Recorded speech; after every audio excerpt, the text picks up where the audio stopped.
श्री शिवाय नमस्तुभयम। दोस्तों, आप सभी लोग जानते हैं कि 19 सितंबर 2024 यानी गुरुवार के दिन पितृपक्ष की द्वितीया तिथि पड़ रही है दोस्तों।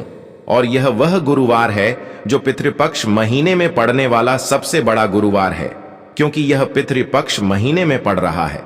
और आप सभी लोग जानते हैं कि पितृपक्ष का महीना 18 सितंबर से शुरू होकर 2 अक्टूबर तक चलेगा। गुरु जी ने कहा कि इस पितृपक्ष महीने का अपना एक अलग महत्व होता है। पितृपक्ष महीने में आपके पितर इस धरती पर आते हैं और अगर हम उनको प्रसन्न करने के लिए कोई भी उपाय करते हैं तो वह आपसे प्रसन्न हो जाते हैं। तो दोस्तों, इस गुरुवार के दिन आपको यह उपाय अवश्य ही करना चाहिए। और दोस्तों, आप सभी लोग जानते हो, गुरुवार का अगर सबसे बड़ा कोई उपाय है तो वह 2 चुटकी काला तिल वाला उपाय है। तो दोस्तों, इस गुरुवार द्वितीया के दिन आप लोगों को इस 2 चुटकी काला तिल वाला उपाय को जरूर करना है। बहुत सारे लोग होंगे जिन लोगों ने इस उपाय को ना किया हो, मतलब पूरा साल निकल गया, उन्होंने किसी भी दिन इस 2 चुटकी काला तिल वाला उपाय को ना किया हो। पर दोस्तों, आपके पास एक आखिरी मौका बचा हुआ है जो कि 19 सितंबर के दिन है। तो इस दिन आप लोगों को इस वाले उपाय को जरूर कर लेना है। भले ही आपने पूरे साल भर इस उपाय को ना किया हो, पर अगर आपने इस श्राद्ध पक्ष महीने की द्वितीय तिथि के दिन अगर इस वाले उपाय को कर लिया तो आपको इस उपाय को करने का वह फल मिलेगा जिसकी आपने कभी कल्पना भी नहीं करी होगी। इसीलिए आप लोग इस वाले उपाय को एक बार जरूर कर लेना, ताकि आप लोगों के हाथ से यह मौका ना जा सके और आपको इस उपाय को करने का फल मिल सके। दोस्तों, यह उपाय पंडित जी ने अपनी अब्बी की ही शिव महापुराण की कथा में बताया है, जिस उपाय को आज हम आपको बहुत अच्छे से समझाने वाले हैं। इस वीडियो को देखने के बाद इस उपाय को समझने के लिए आपको कोई और वीडियो को देखने की जरूरत नहीं पड़ेगी। तो चलिए दोस्तों, उपाय को शुरू करते हैं। देखिए, यह इस पितृपक्ष महीने के गुरुवार के दिन यह इतना खास होता है, इतना महत्वपूर्ण होता है, देखा गया है कभी कभी बड़े बड़े पूजा पाठ अनुष्ठान से जो मनोकामना पूर्ण नहीं होते, वह पितृपक्ष महीने के दिन एक छोटे से उपाय करने से ही आपकी मनोकामना पूर्ण हो जाती है। और बहुत सारे लोगों ने इस उपाय को किया भी है और उनको इस उपाय को करने का फल भी जरूर मिला है। अगर आप लोग भी इस उपाय को करना चाहते हैं तो आप इस उपाय को पहले अच्छे से समझ लेना, सुन लेना, उसके बाद करना। आपको इस उपाय का फल जरूर मिलेगा। और इस उपाय को कर लेने से आपके घर में चाहे किसी भी प्रकार की दुख और समस्या क्यों ना चल रही हो, आपको उसका कारण भी नहीं पता है कि भाई यह समस्या किस कारण से चल रही है। उसका कुछ भी कारण हो सकता है, जैसे पितृदोष हो सकता है या किसी भी तरह का मंगल दोष भी हो सकता है। तो इस दिन आप लोगों को एक चुटकी काला तिल वाला उपाय कर लेना है। यह एक ऐसा उपाय है जिस उपाय को अगर किसी विशेष दिन पर किया जाए तो भाई उस विशेष दिन का जो है वह तो हमें मिलता ही मिलता है। पर हमने उस दिन पर इस 2 चुटकी काला तिल वाला उपाय को किया है तो हमें उससे भी बड़ा फल मिलता है, और फल बहुत जल्दी मिलता है, क्योंकि आप इस उपाय को बहुत ही बड़े और विशेष दिन पर कर रहे हो। तो चलिए अब उपाय के बारे में बात करते हैं। लेकिन उससे पहले आप लोगों को यह जानना आवश्यक है कि आखिर यह उपाय किस समय करना है, किसको करना है और कैसे करना है। तो चलिए हम आगे आपको वीडियो में एक एक करके बता देते हैं। लेकिन उससे पहले अगर आप लोग हमारे चैनल पर नए हैं तो हमारे चैनल को सब्सक्राइब कर लेना और इस वीडियो को लाइक करके कमेंट बॉक्स में श्री शिवाय नमस्तुभ्यम ओम नम शिवाय जरूर टाइप कर देना।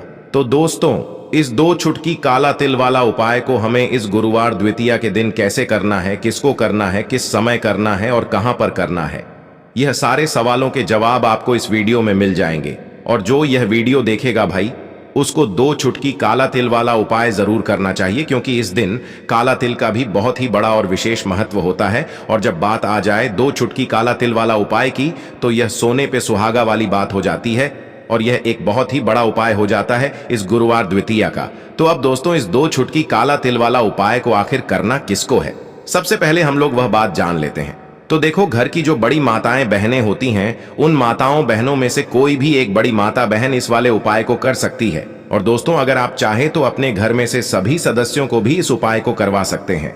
अगर किसी व्यक्ति की खुद की कोई मनोकामना है, खुद की कोई दुख और परेशानी है जो कि वह अपने लिए ही करना चाहता है, इस वाले उपाय को तो वह खुद अपने लिए भी कर सकता है। बाकी अगर कोई घर में से ऐसा है जो कि अपने पूरे घर परिवार की सुख और शांति के लिए यह वाला उपाय करना चाहता है, तो भाई वह भी कर सकता है, उसमें भी कोई दिक्कत वाली बात नहीं है।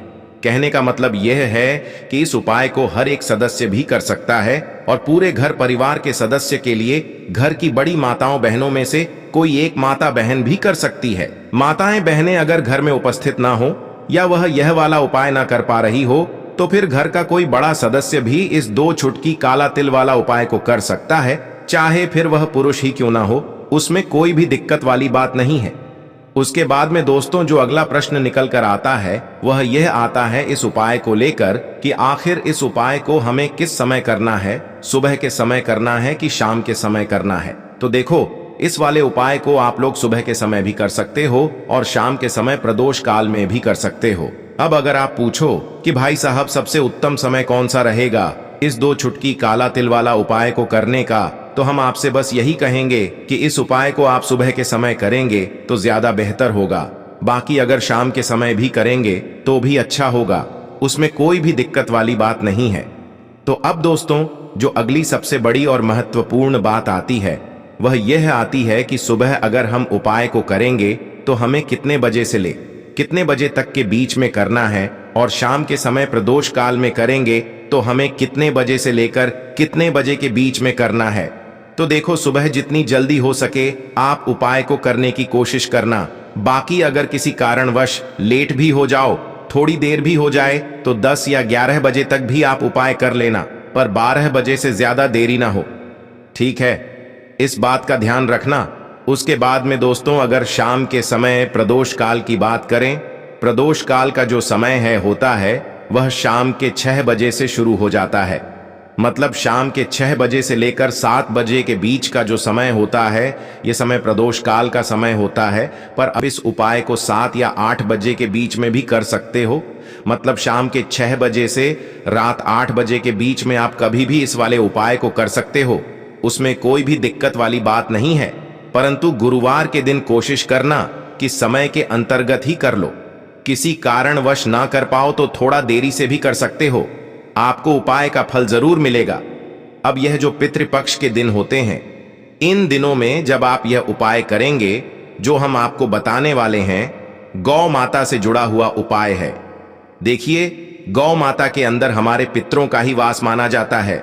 गौ माता हो गई, कुत्ते हो गए, है ना, पेड़ों में बरगद का पेड़ हो गया, पीपल का पेड़ हो गया, इन सभी में हमारे पितरों का वास माना जाता है। पक्षियों में कौवा हो गया जिसके अंदर हमारे पितरों का वास माना जाता है। तो ऐसा समझ लीजिए कि जब भी जीवन में दुख बढ़ जाए, कष्ट बढ़ जाए, धन को लेकर आप परेशान रहने लगे, कर्जे जैसी समस्याएं जीवन में बढ़ रही हैं, आपके घर में संतान को लेकर बहुत दुख है, आप अपने घर के लड़ाई झगड़े से परेशान रहते हैं, घर में कोई ना कोई झगड़ा करता ही रहता है, आप सोच सोच कर परेशान रहते हैं कि कैसे घर में शांति आएगी, कैसे घर में सुख समृद्धि आएगी। अब ये समझ लीजिए कि अगर घर में लगातार झगड़ा लड़ाई यह चीजें आपको देखने को मिल रही हैं, घर में आपके कोई भी व्यक्ति सुखी नहीं है, कर्जा घर में लोगों के सर पे है, तो पितृ आपके कहीं ना कहीं नाराज हैं। देखिए, पितृ दोष जब घर में होता है ना, तो ऐसा नहीं कि आपको देखने से पितृ दोष दिखेगा। इसका आप अंदाजा लगा सकते हैं घर में होने वाली घटनाओं से, जैसे कि खाना आप खाते हैं या घर का कोई भी सदस्य खाना खाता है, अगर उस खाने में कहीं ना कहीं बाल निकलता है ना, या वह खाना गिर जाता है खाते खाते, तब भी आपके घर में पितृ दोष है, यानी पितृ आपके नाराज हैं। साथ ही साथ अचानक से घर में दुर्घटनाएं हो रही हैं, पितृ आपके नाराज हैं। अब जो उपाय आपको बताने वाले हैं, इस उपाय को कर लीजिए, पितृ भी प्रसन्न, और धन को लेकर तो कभी आपको परेशान होना ही नहीं पड़ेगा। जब यह उपाय आप करेंगे तो जो हमारी गौ माता होती है, इनमें 33 कोटि देवी देवताओं का वास भी होता है और हमारे पितरों का वास भी माना जाता है।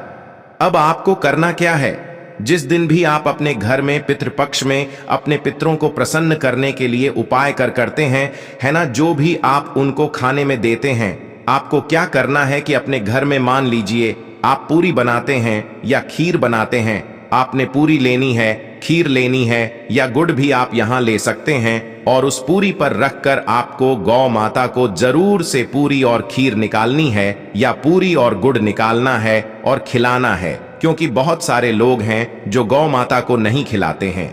जैसे मान लीजिए पक्षी को रख दिया है, न कै को रख दिया और फिर गौ माता को नहीं खिलाया। ऐसा बिल्कुल नहीं करना है।